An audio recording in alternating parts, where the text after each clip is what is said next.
Okay, so as we go down this road here, there's obviously, there's practicing faith, there is the meditative piece, there were three pieces to this. One was protecting others, one was the meditative piece and Uh, being one, and then one was loving everybody, basically. Sharing what you make with everybody. Got you. Okay. So kind of a collectivism in a sense.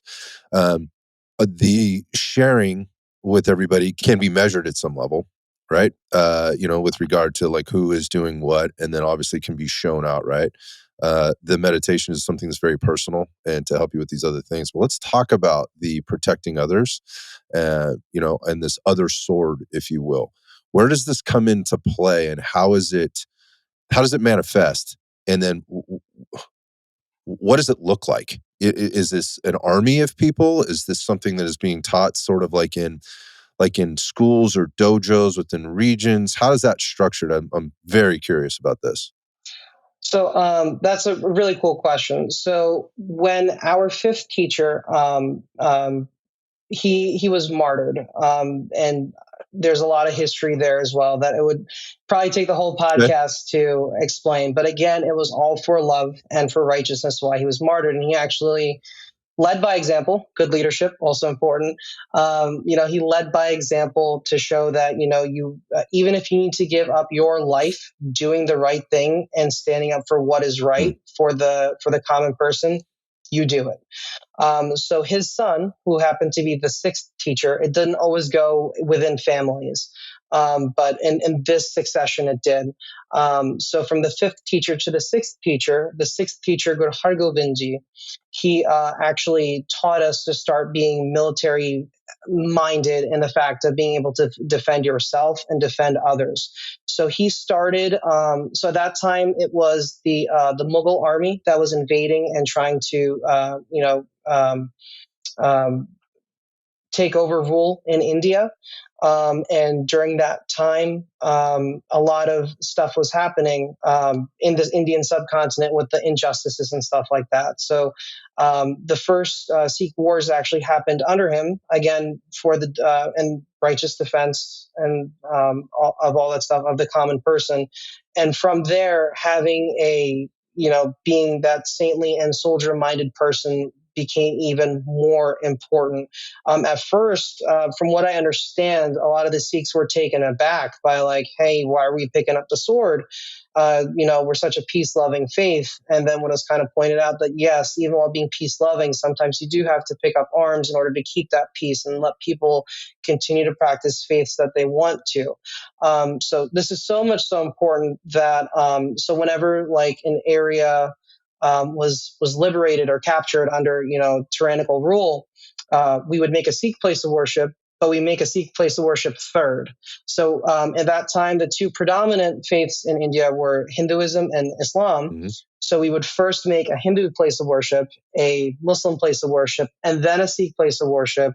And then after that, have the appropriate schools for each place of worship again, because Sikhs have no enmity with anybody, and want people to do what's best for them to help remember that oneness Mm. that is within everybody. So that is kind of where that started from. That really took even more of a presence with our 10th teacher, Guru Gobind Singh Ji, that really gave us this distinguished identity of having a turban, which is like our crown, and long uncut hair. We didn't actually get to talk about this, Scott, but my hair is actually all the way down to my shins, I, and it is for most Sikhs. I was gonna ask. This comes up later, but okay, that's cool. We're hitting it now. Yeah. Yeah, so long uncut hair, man, and then the beard is the same way, and it's part of our identity. There's more pieces to it as well. Part of that, which I'm sure you're going to find interesting, and so the listeners, is that we're supposed to always have a religious knife with us. It's actually even supposed to be bigger, like that, bigger than that. It's supposed to be like even a sword, so that again you are constantly ready to defend yourself and defend others. The sword's name or the knife's name is called a kirpan, which means to do a blessing, and when you take it out, you're doing a blessing to help somebody. And there's a lot of that that comes up with our 10th teacher of being able to, Guru Gobind Singh Ji, of being able to defend those that can't defend themselves. Now, he also very clearly taught us that you do not attack first. You do not, fight for land or materialistic things. you fight for what is right. And if somebody is being forced converted to another religion, that's not okay. So that was a lot of the battles that happened back then.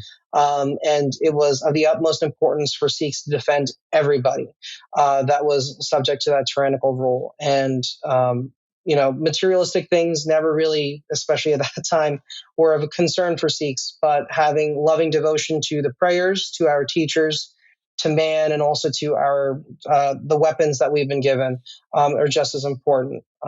So when it comes to, I know we're going to talk about this more later, but like when it comes to like rifles and stuff like that, that is stuff that is actually one of my favorite prayers of my faith.